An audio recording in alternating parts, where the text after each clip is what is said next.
Hey guys, welcome to another episode of the Making of Evelina Smiles. I'm your co-host, Ashley Joves. And before I get started, just wanted to say a huge thank you to all of you for listening and making the making of community possible.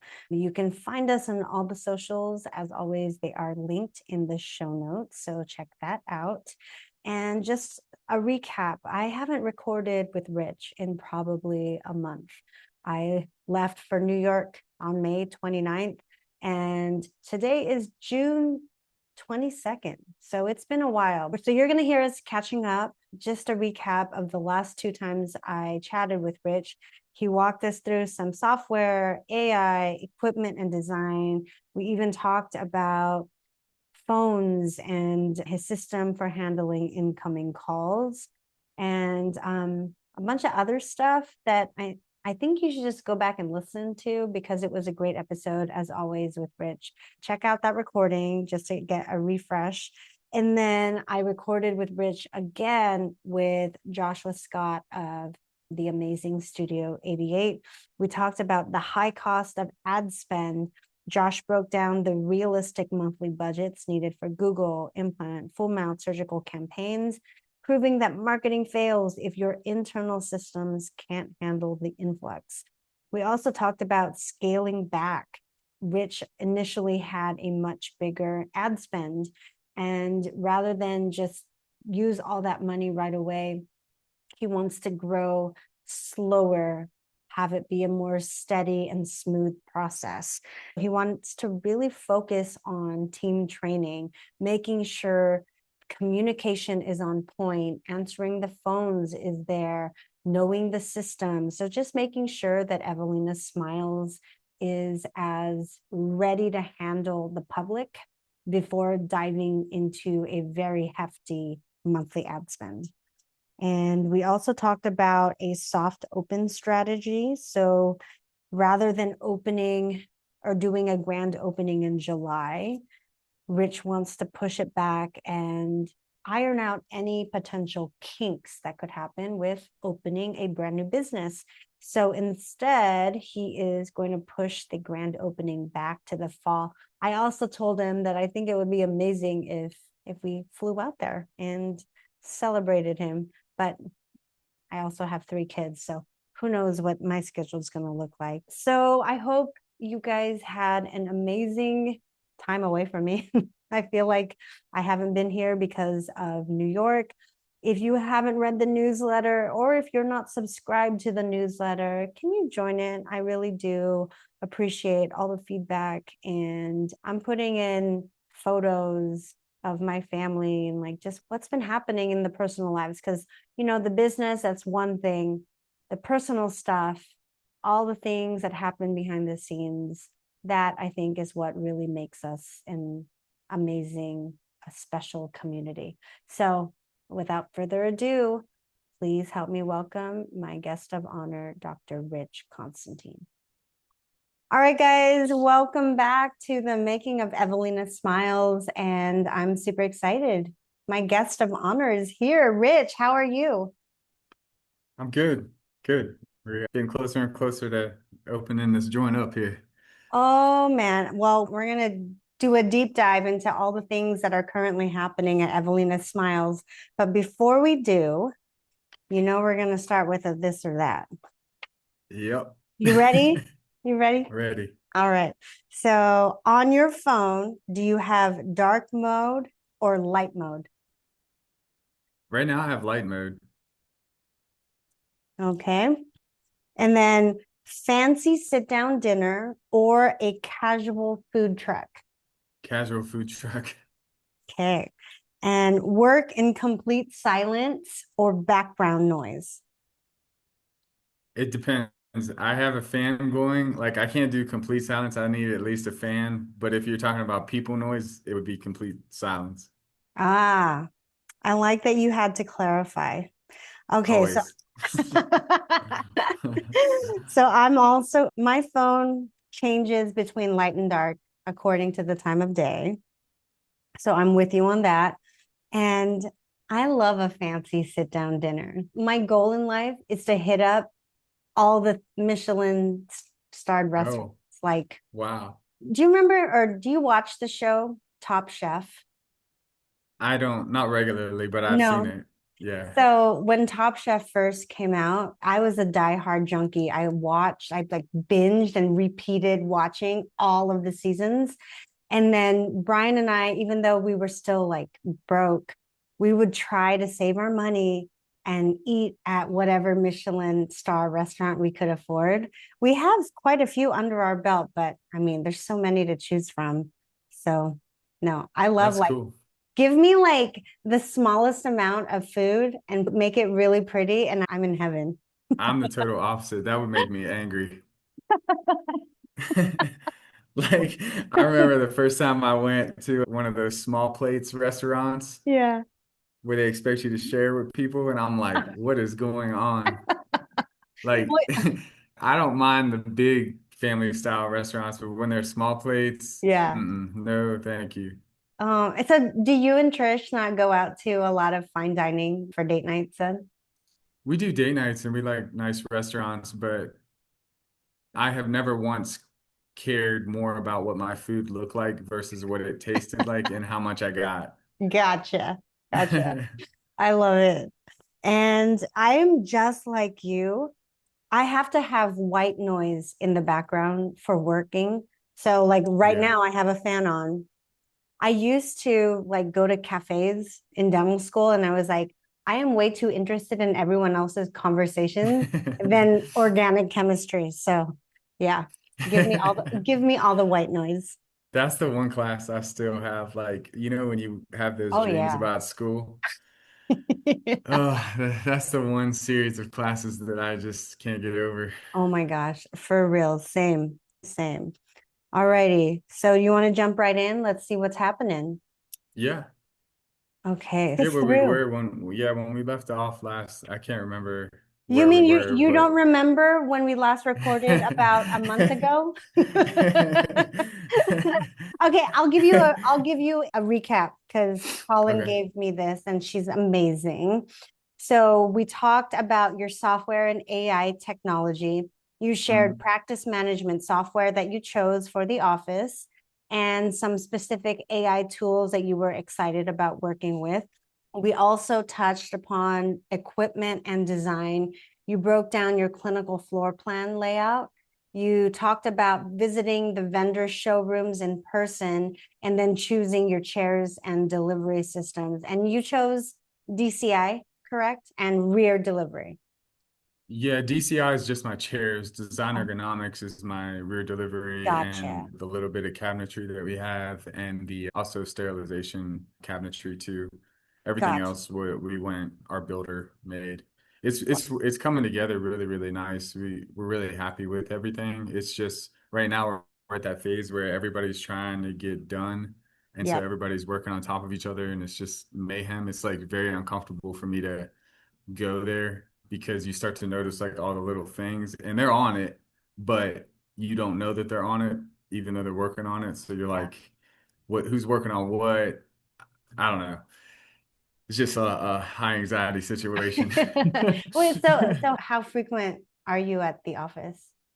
I go once a week unless they need me to go more often, but the last couple of weeks I've gone 2, 3 times a week just because we're starting to get down to some of the fit and finishes. Nice. And if you see, you know, those guys do their best with what's spec'd out, but sometimes you don't know what something's going to look like until it gets there and it's on. And it's easier to make the change before they put it on, but sometimes they don't think to ask. So, like, I saw a couple things go in where I was like, wait a second, I don't think that's what we talked about. We need to change Mm, this. And they're really cool about it, but at the same time, like, had I not noticed it, yeah. that would have been the end product. So, for example, what did you notice that you Um, squashed? For instance, the majority of everything we have hardware wise is either like a brushed nickel or it's black. Okay. Um, but sometimes those dark bronze finishes can be mistaken as black, but they're not. Mhm. Or sometimes something can end up looking more chrome than it does brushed nickel. So just little things like that you just if you want everything to look consistent, you just got to stay on top of it so it looks Right. nice. Yes, Um, absolutely. it doesn't move the needle at all as far as business goes, but when you're in that space for 8+ hours a day, more than you are home, you just want it to look the way you want it to look. Absolutely. And the devil is in the details. So Yeah. they Yeah. better be on that. We also talked about insurance checkout, discussed how you're handling incoming calls and your strategy for being in network with local employers. And that's pretty much what we talked about for the office itself. And then the last episode was, of course, all about branding and marketing with Josh Scott. So let's go back to the off. I know when we first started recording, it was like you were going to open June, July, August. So Yeah. now that you are seeing the progress, where do you think you're going to land? We have some mandatory training lined up for the week of Okay. July 6th, like every day, with our workflow efficiencies for clinical. And then we have some coaching going on with our CBCT and our new X-ray units and some of our scanners, just getting everybody familiar with some technology that they might not have had at their last office that they work at. And then we're hoping to, you know, we're going to start scheduling patients. We're not shooting for a full schedule, but soft opening the week of July 13th. We'll see how that goes. A lot of this depends on our occupancy permit, but things are on schedule right now to have one of those by mid to late next week. So I think we've padded it enough to where we should be okay, but I didn't want to start opening up the schedule online and then end up with this full schedule. And because so much of that, just like you go to a new restaurant that opens too early and you don't have Yes. quite the experience that they wanted to provide. And, I would hate to do that. So I'm better off not being busy and letting everybody get comfortable, Mm. have it cost us some money to do that, but in the end, it pays off. Let's back up for just a second because you talked about training. Can we Yeah. rewind and let the listeners know who you've hired and Yes. Yeah. So far, we have our full team together that we're going to start with, but we're not all together yet. So we hired our two front desk administrators. oh, two right out of the gate. Yeah, because the office is so big, in the way that it's spread out, it would be very hard for somebody to be working check in and check out at the same time.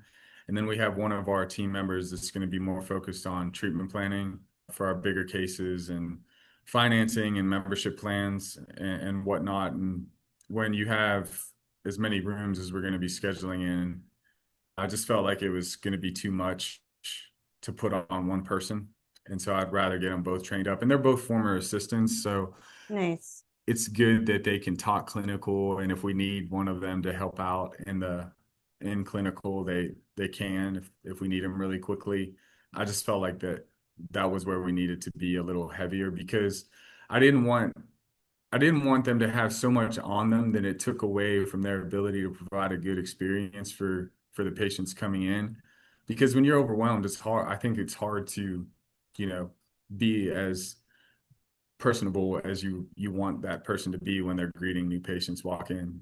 And then we hired one hygienist and one assistant. I think as we expand, probably the first position we'll need another one of is definitely an assistant. I wanted to start with just one and get them trained up really well. And everybody has already started meeting. No, our two administrative positions have started. One started 2 weeks ago, and one started last week. We wanted to get them really familiar with the practice management software. And it's been really good getting them both together because the chemistry has been really good. So Oh, you kind of awesome. never know when you hire people Right. how it's all going to play out. But I feel very fortunate to have these two with us. And then we're going to start our clinical team next week. Nice. Okay, so your front office, you got two people. Where did you find these people? Did they end up coming from social media? Yeah, a couple of them came from social media, and then a couple of them came in through Indeed. Oh, nice. And Yeah, are you offering full time right away? yeah, everybody's full time, and the benefits that we're offering, just being so small, is mainly just PTO and team bonus. Okay. And it's a legit team bonus. Like, That's another thing. I just wanted there to be a lot of transparency with numbers and goals that we're trying to do with our team and the growth and everything like that. Hey, come here a second. So I'm working in the bank. This is my banker buddy here, William Johnston with Southern First. Hi. How are we doing today? He's been telling me he's Good, been wanting to thanks. be How on are this you? this Oh, no. podcast. So Oh, wait, hold on. rather Let me than take just a selfie. In the flesh, right here. rather than just plug the bank, I'm plug my man here.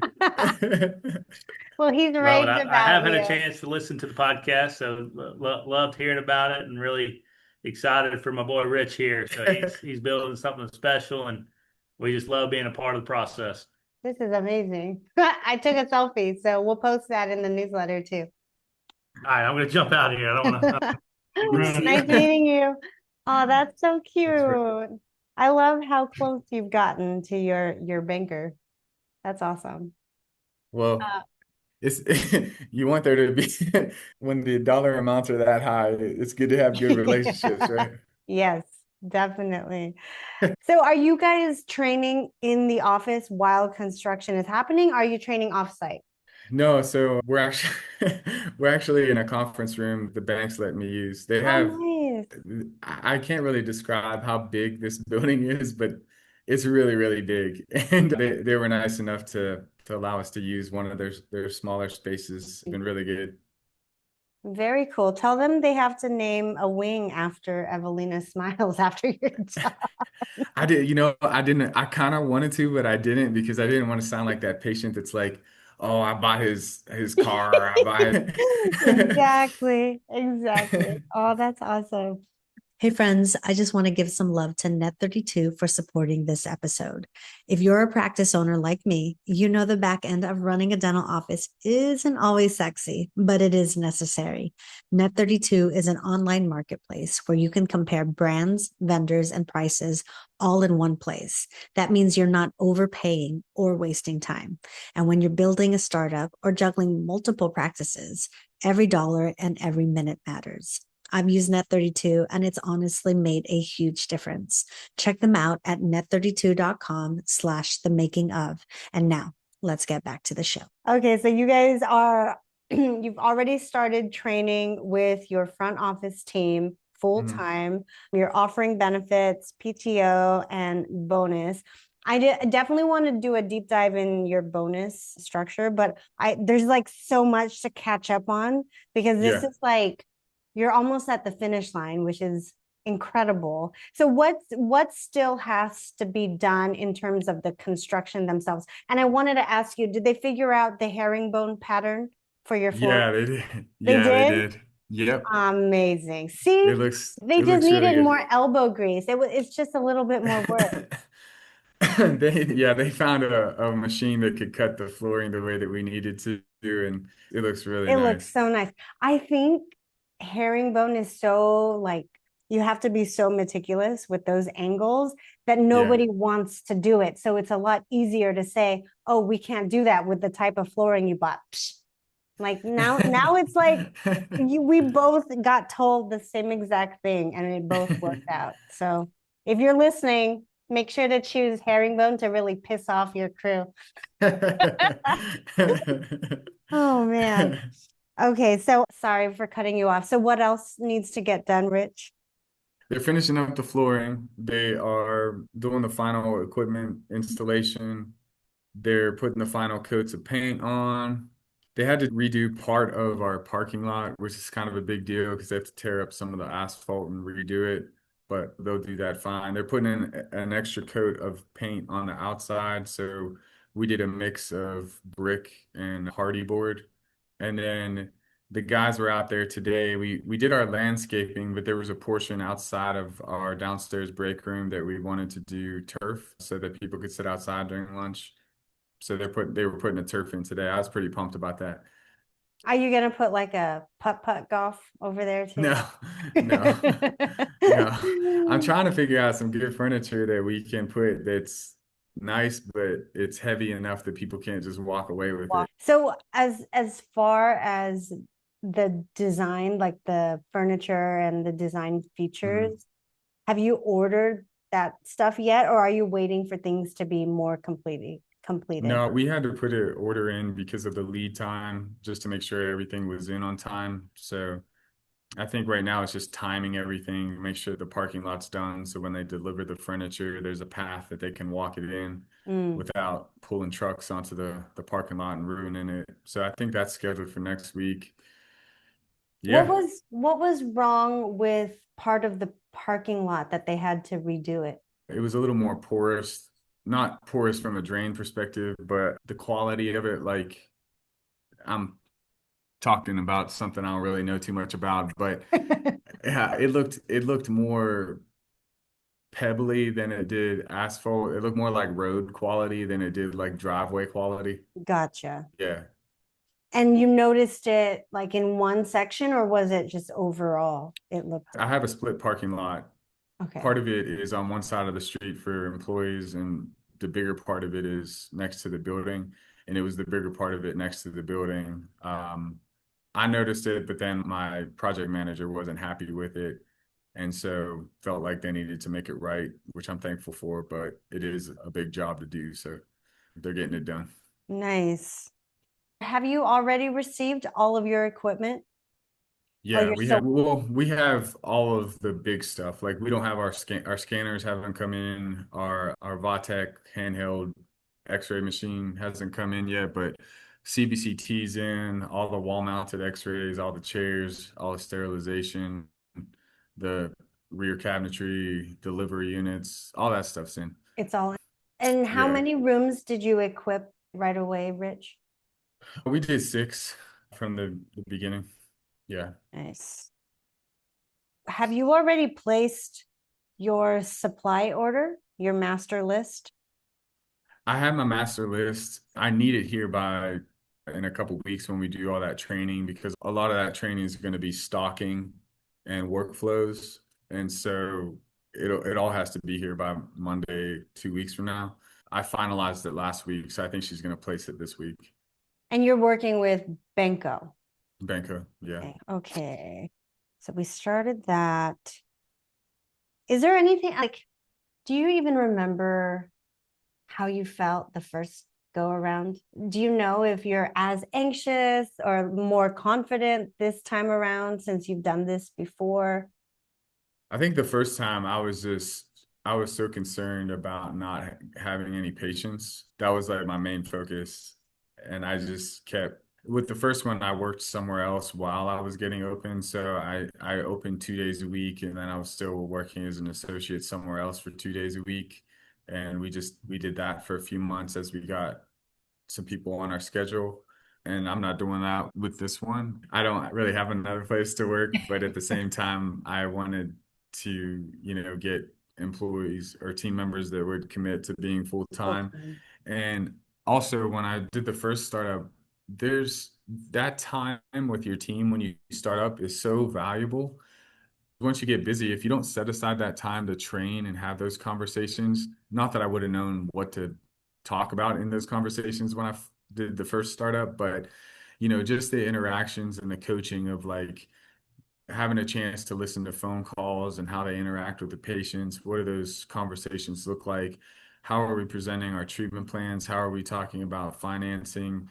All those little discussions and having everybody together to talk about how we're going to approach this because patients pick up on getting mixed messages from different team members and then what the doctor tells them is different than what the hygienist told them or once they get to the front desk then it's a different message. If you're not all on the same page and everybody doesn't know what the same goal and the outcome is and what you're trying to do for your patients, it can get confusing for patients. And patients that are confused, they don't commit to having Right. treatment done because, why should they trust us if we can't get all on the same page or why should they feel confident in somebody that they're hearing mixed messages from? So I'm actually excited about being slow because I said slow is steady, steady is fast the last time. I think it's actually slow is smooth, smooth is fast. It's like a Navy SEAL training. That's where I heard it.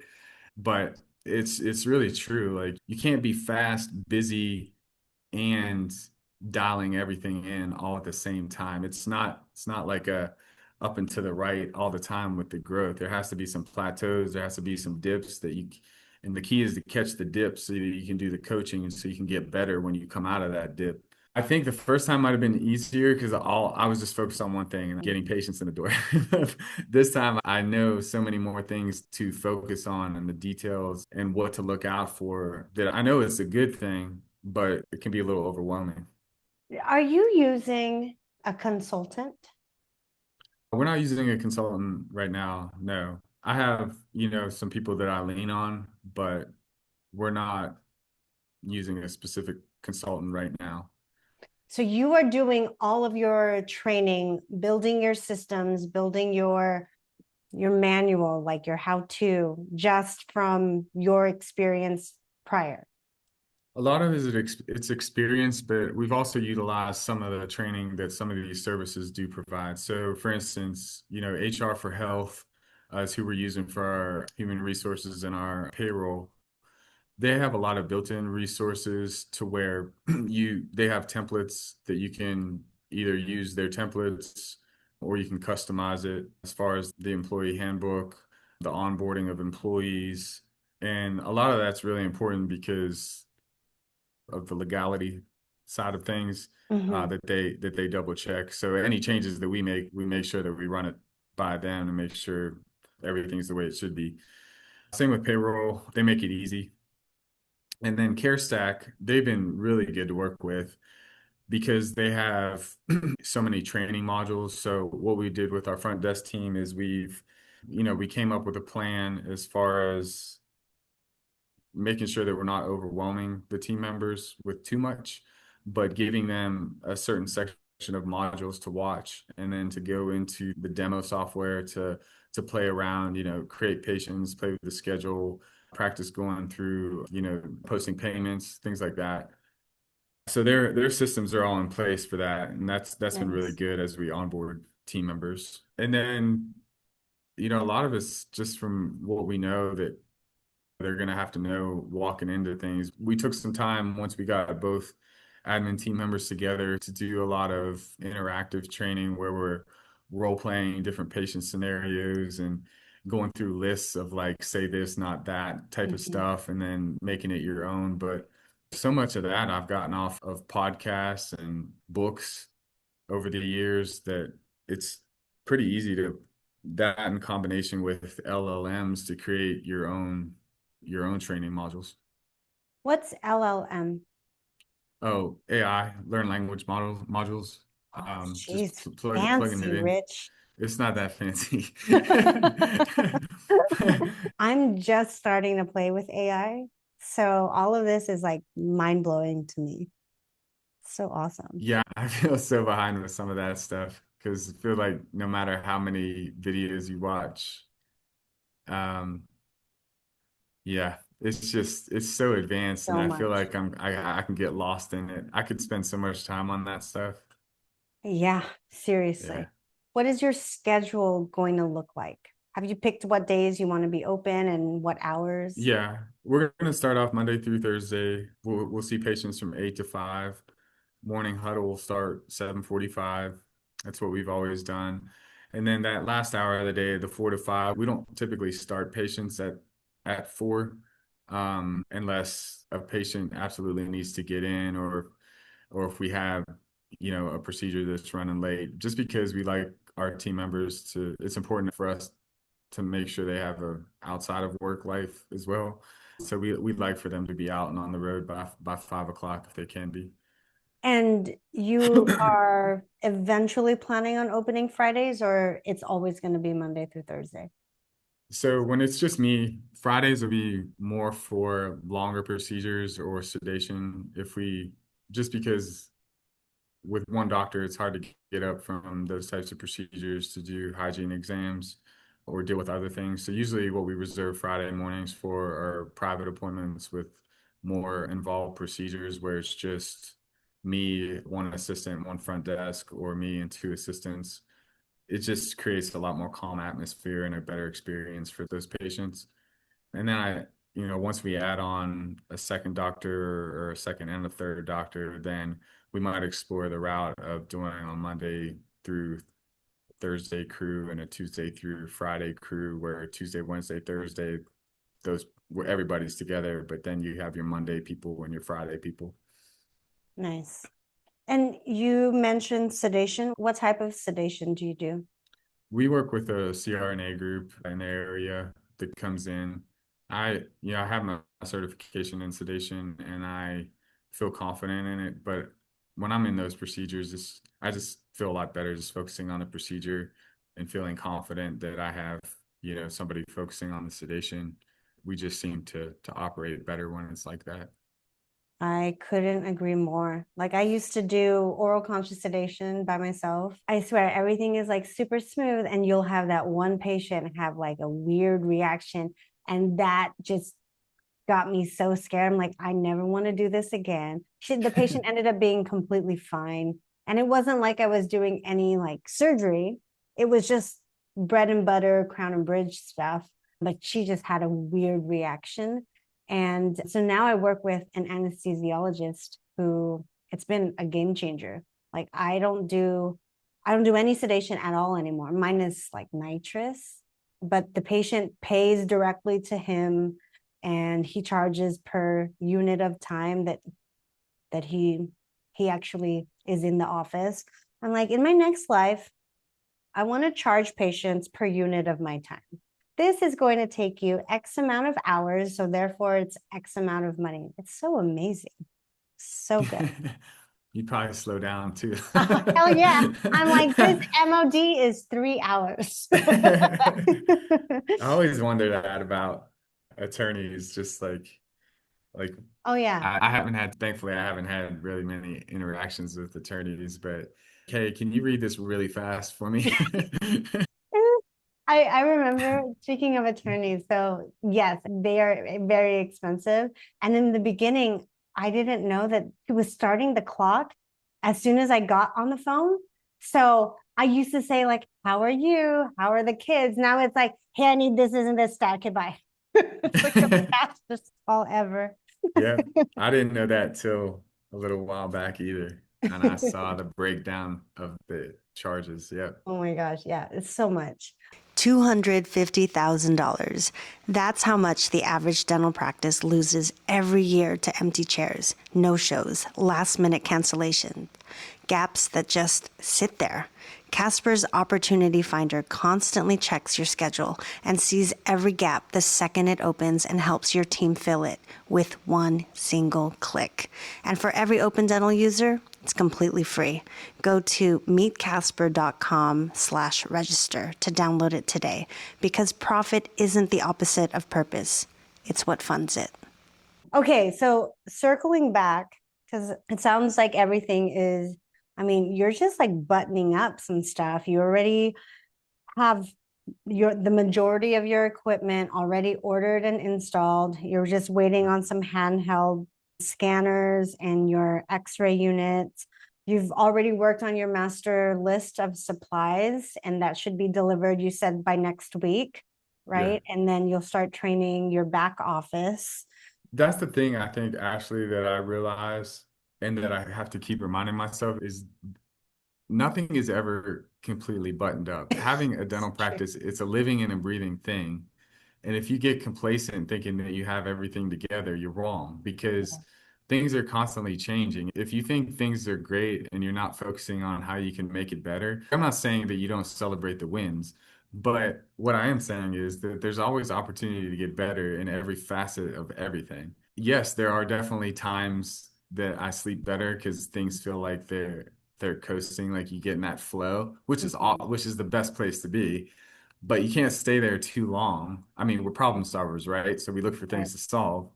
So I think it's important to just remind yourself is, hey, we can always keep getting better. There's always room for improvement, but just to know that the work that you're putting in, it compounds. And Right. even though it's hard, like I can sit in this room and I can work on something. And then at the end of the day, feel like I hardly got anything done because there's so much left to do. But what you have to realize is that that work that you put in, that focused work that you just worked on one task, that can make an impact years from now if you do it right. So I just think that's important to remember that when you say buttoned up, I, yeah, it feels good for a second, but I know that it's really not all done, you know? And I love that you clarified that because you are absolutely right. You can have every I dotted and every T crossed, and you're still not 100%. And just like for the people who have kids, like you can read every parenting book known to man, and as soon as that baby gets here, you're like screwed. There's like so much to learn on the job. So I wanted to ask you your efficiency. Like, what are you thinking? Because you talked about cassettes and Mhm. you're setting up 6 rooms. So are Mhm. you stocking each room up to be its own island? Is there a central station? Are you using tubs? What is So your we plan? we're using tubs for procedures. So Okay. it's a combination of things. So that rear delivery system with design ergonomics, it's set up a certain way, and those are more for your sundries, like your cotton rolls, your 2x2s, your 4x4s, your suction tips. Okay. So that's really the only stuff that stays in the In room. the room. Gotcha. Yeah. Everything else stays in sterilization or in like where you have your storage for your supplies. So based on the procedure type, you'll have your cassette for that specific procedure, and then you'll have your things that go in that for that procedure, whether you use it or not, it's always in that Zerk bin that you take from sterilization to the operatory itself. Gotcha. And that's huge for me because I've had some great assistants in the past, but they get used to working out of one room, and Mm. then that's their room. And so if Mhm. you work with that assistant in some other room, they're like, They're like lost. just like if I go to the office to see a patient after hours and my wife will come with me, I just can't find anything Yep. just because I wasn't involved with putting it away. And so we all get territorial, right? So this helps with that a little bit. And then we also have specific roller carts for like our implant motor, our rotary endo, things like that, to where we'll wheel in and out for certain procedures. So the only thing that is stocked in the rooms is the sundries because we don't have any side cabinetry. It's just some rear cabinetry and the rear delivery unit. Nice. Awesome. Okay. I work the same way. I have cassettes and tubs, and well, at least I should say in my second office, that's how I work. Our first office, we have these, the tip out bins that a Yeah. lot of people have. Do you have tip out bins in your office? Not in the ops, but we have them in sterilization and Okay. storage. So Yeah. you have those. We don't have cassettes in the Folsom office. We have bags, and I definitely love cassettes. It's so Mhm. nice to have it just be super organized and your instruments be protected. But no, that's awesome. Does Yeah, your team alternate between the two offices or they do they stay? do. Okay. We are running a pretty lean team right now. We've had some turnover and finding good quality team members. I don't know what it is, especially in our area. We'll get so many applicants and then they'll ghost the day of.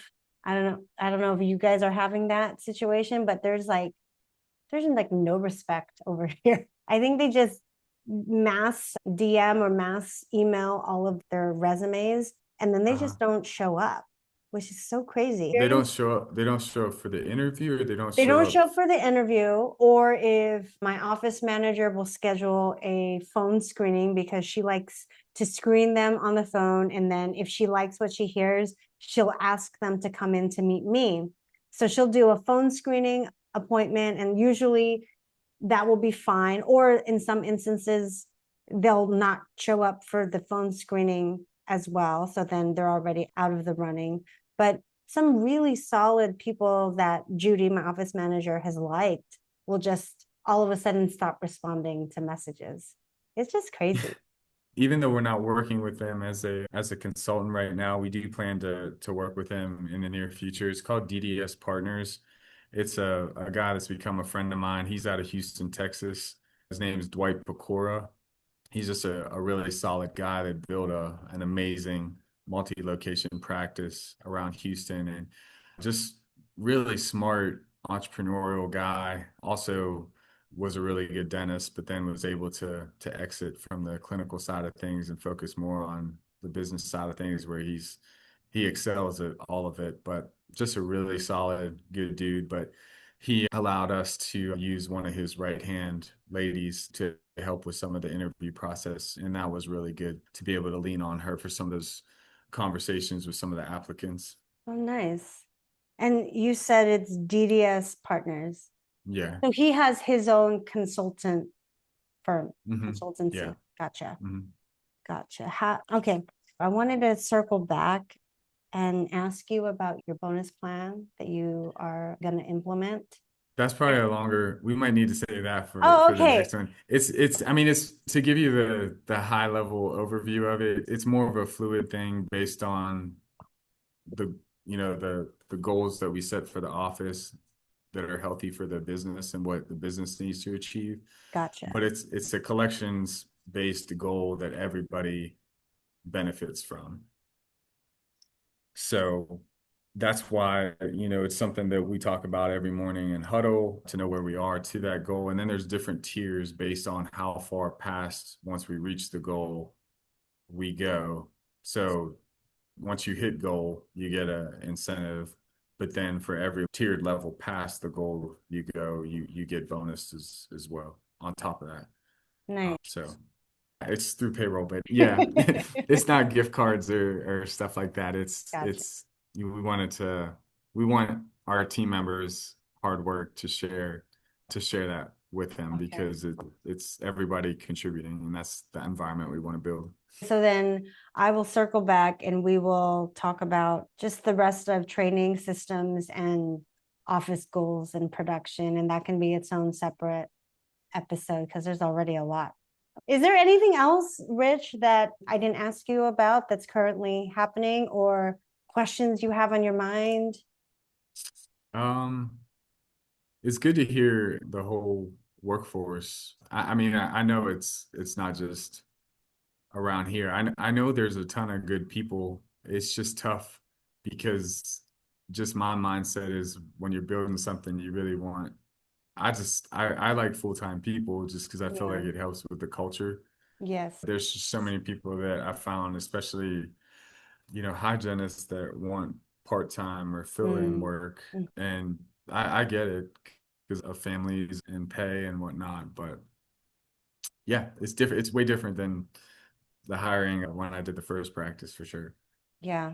Times they are a changing, and I don't want to sound ageist, but I feel like this generation is just so different. That's why we focus so much on trying to make sure that we're providing growth opportunities within the team to make sure that, we're focused on training people up and getting into new roles because I don't want them to have to look somewhere else for that.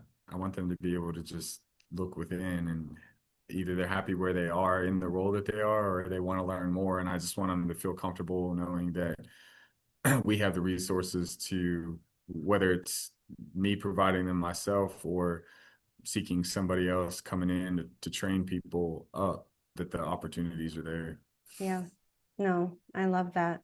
So something else I thought of since the last time is I'm still back and forth. There are some insurances that we have committed to, but now I don't think we're gonna be in network with Delta. Just You because of aren't. it. Yeah, just some things with that PPO plan that just It's awful, right? It's just so yeah, awful. it's pretty awful. What do you know what percentage of people in your area have Delta as their insurance? I don't I know that quite a few have it, but I don't know which ones are Premier and which ones are PPO. Do they still offer Premier in your state? I think they offer Premier if you're exclusive to Delta. Like you can't be in network with any other insurances. What? Wow. Yeah, I think that's the only way to get Premier. Okay. Wow.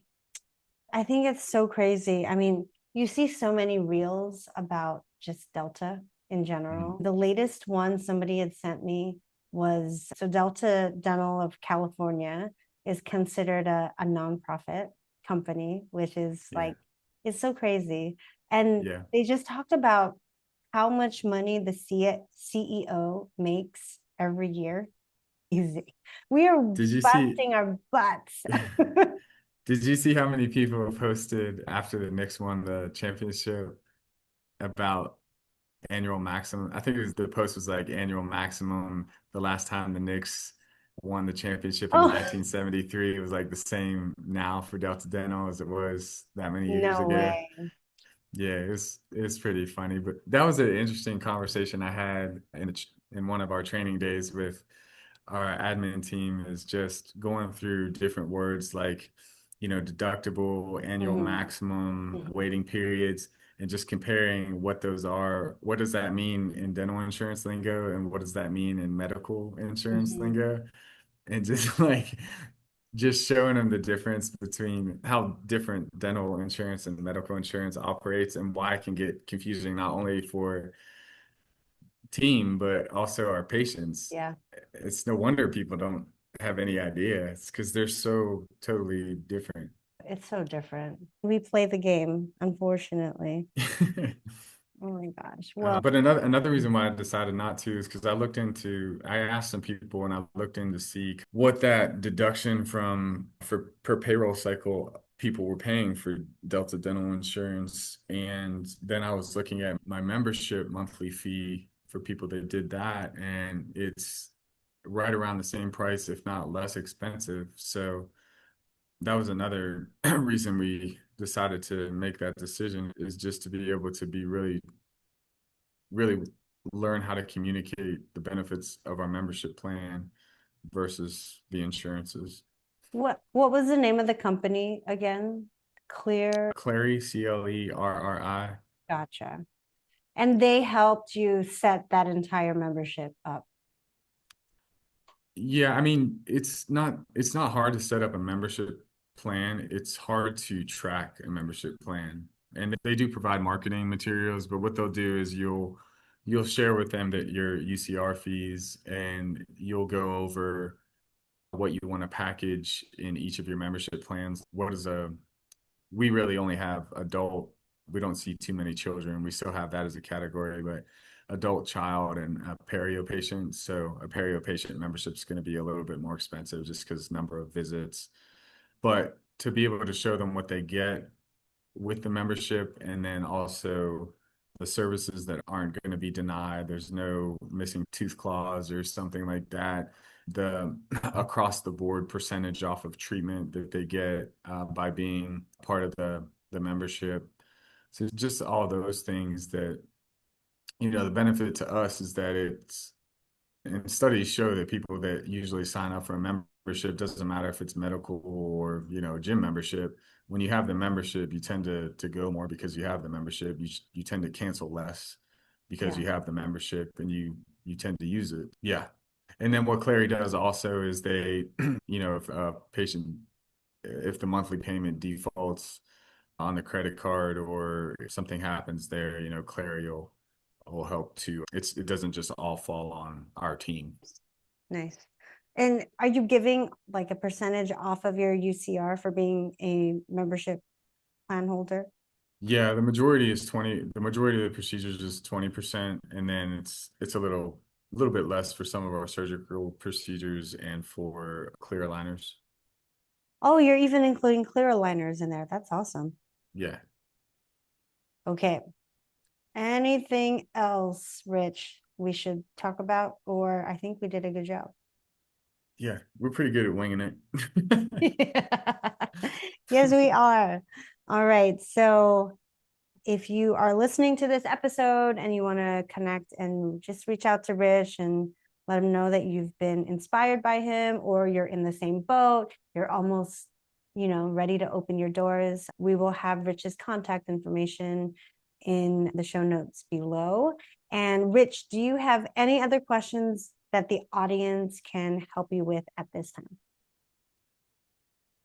Yeah, if you guys have used anyone that you really, really like for creating your merchandise, Oh, t-shirts, hats, mugs, like the good stuff, like quality stuff, I would love to hear. so no Alibaba stuff? I don't want people's inside of their mugs turning colors. All right, so merch stuff. So if you guys have an awesome merch company you work with, let Rich know, and make sure to catch us on the next episode of the Making of Evelina Smiles as we get a little bit more buttoned up, but not buttoned up completely, right, Rich? Never. No. Never, never. All right, thanks for listening. We'll catch you next time. Bye. Bye.